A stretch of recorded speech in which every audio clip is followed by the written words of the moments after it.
The day I graduated college in 2005, I decided to start a rental company. It took a few years until it became successful enough to be my full-time job, but now it's all I do.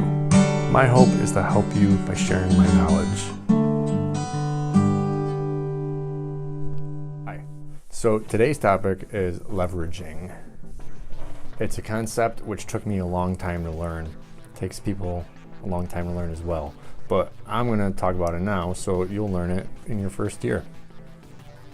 It was a hard concept for me to grasp and for me to implement. So let me go over what leveraging is. Most of the time, people leverage their own time. They work for another company, the company pays them money. So they're trading their time for money. Now, when you open a business, you're trading your time, but you're also trading your money, like your savings to start this business. So now you're trading your time and your money to work at your own business in return for more money. You can also, leverage the bank's money or credit cards. So you're always going to be leveraging some of your time and your money or some other people's money. That's not really what this is about. This is about leveraging other people's time. Leveraging other people's time is how wealthy people get wealthy. There's some people who are wealthy just doing their own time and money, like actors and actresses and consultants and things like that. But the really wealthy people leverage other people's time to earn them money. I found a quote online that kind of sums it up. One of the most powerful words of the wealthy is the word leverage. Leverage means to them to do more with less. The wealthy have always known that one of the most powerful strategies is to leverage your own money, time, resources, and skill sets, and combine that with leveraging the money, time, resources, and skill sets of others. You leverage other people, their time, their skill sets, and their resources to make you more money. It basically means you have to let go and let other people do things that you would normally be doing. So I'm going to run through a few examples, like in my personal business. So in 2008, that is when I quit my job and I worked at Tents full time. And it was one crew, me and two guys. I was maxing out at $167,000 a year, working 80 hours a week. I was trading all my time for money. It was a significant amount of money, but it was all my time. Then things started getting crazy and I just didn't have more time to put in, but there was more work to be done. So I added a second crew. That second crew brought in an extra $100,000, $99,000. That year that I added a second crew, I made $266,000. $99,000 on top of the $167,000 from the previous year. Now that second crew did not cost $99,000 to operate. It probably cost around $30,000. So I made a ton of money. I made the money that I was making with my crew and the money that the second crew was making. And the year after that, I got up into the low 400s with two crews.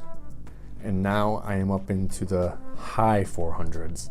I still have two crews, but now I have an office guy. So my time that was spent doing office work is being spent by an office guy now. So I have more time on the job to get things done faster. So it is very hard to let go. For 5 years, I couldn't let go. I couldn't trust people to go out driving trucks and setting things up and doing things as good as I can. But I eventually let go of control. And now that I did, I have multiple things going on. Like I said, I got two crews generally, but I can pull someone from this or that, and I can run three crews that day, or I can send one person on a faraway delivery that just, it's chairs that only one person needs to go on. So I can leverage all these people's time, including my office guy. They're getting paid well, and then I'm making a ton of money from their time.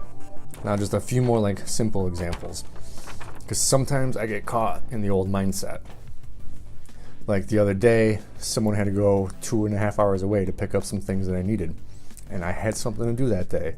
And I got caught thinking the old way, how am I going to do that? There's no way I'm going to get out there and do the thing I need to do. And then quickly though, I realized, let me just send Timmy. So Timmy went out and did it while I did the thing I had to do. And then, like another time, a crew was stuck. They walked to reception, called, and said, "We're stuck. What are we gonna do?" And I had to take off. I was going up into the mountains where I was not gonna have any reception. So I was freaking out. What am I gonna do? I can't be in contact with them. I'm gonna have no reception. So I was freaking out for like 5 minutes. And then I realized I have an office guy. He can deal with it. I can go do the thing, I can make the money. He can deal with the problem. I'm leveraging his time to help in my business. And then like another big one is I broke my ankle one time. I fell off the van, broke the ankle. I was out of commission for 2 days. I continue to work. Everyone says I shouldn't have, but after those 2 days, I continued to work. But during those 2 days, I couldn't work. But in a normal situation, if I was the only person working, I wouldn't be making any money for those 2 days. But I have a whole team of people I am using their time to make me money. So they were able to go out and do the things and complete everything. And that's happened a few times. I've gotten sick, or I got to do this, or there's a funeral or whatever. But business doesn't stop because I have leveraged other people's time. If I was still doing it with just me and one crew, working 80 hours a week, I think I would have quit a long time ago. Plus, I would have maxed out at like maybe $200,000 a year. But adding more people in their time got me close to $500,000, and hopefully next year gets me over $500,000. And that's the key. Most wealthy people leverage other people, whether it's their time, their money, their skills, or resources. If you are a business owner and you want to get to the next level, you have to at some point give up control. You can only do so much with you at every single job. You need to let someone go do something else. If you're a bounce house company and you want to start making more money, you need to start letting someone go do some deliveries and you do others. You can do double the amount of work in the day. If you have 3 people, you can do, or 3 crews, you can do triple the amount of work and triple the amount of income. And they don't cost, that extra income. They cost a fraction of it. So you're adding to your total revenue by sending these people out. And then you can have more free time. Because in the beginning, this business sucks. You put in so much time because it's all your time that you're leveraging. But once you leverage other people's time, that is when you become wealthy. I would never been able to buy my dream house or my own warehouse or any of those things if I didn't leverage other people and trust them to do the things that I was doing. It took a long time to trust people to do it, but eventually I gave it up. I barely even run my business anymore. My office guy does. That took even longer to trust someone to do that, but he does it and he runs it smooth, and he frees me up to be able to go out and work while he's handling all the stuff. He's the one pulling in the money, but it took a long time to trust it. So just think about it. At some point, you're going to have to get other people on. Otherwise, you're going to reach a ceiling. But once you reach that ceiling, don't be scared.